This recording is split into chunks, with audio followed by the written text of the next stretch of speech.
Hey guys, in this video, I'm going to show you how to fix PBS app not working on Apple TV. So first of all, you need to make sure you're running the latest version of the app.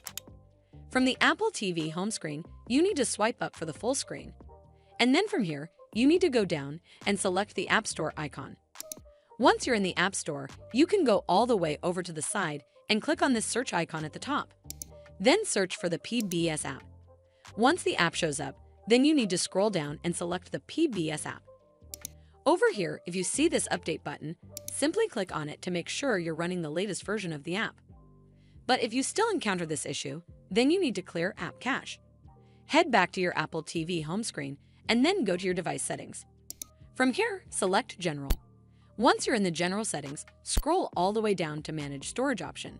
From here, head over to the PBS app, and then select the trash can icon right next to the app name. From here, scroll down and select the Offload option to clear app cache. Once you're done offloading the app, check if it fixes the issue.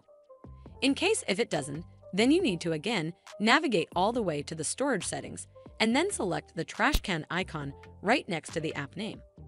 From here, select the Delete option to completely delete the PBS app from your Apple TV. Once uninstalled, head back to the Apple TV App Store to reinstall the PBS app. Hopefully, this will fix PBS app not working on Apple TV. And if it did, then make sure you give this video a super thanks by clicking on this heart icon to help support the channel, and don't forget to hit that subscribe button. We'll see you in the next one.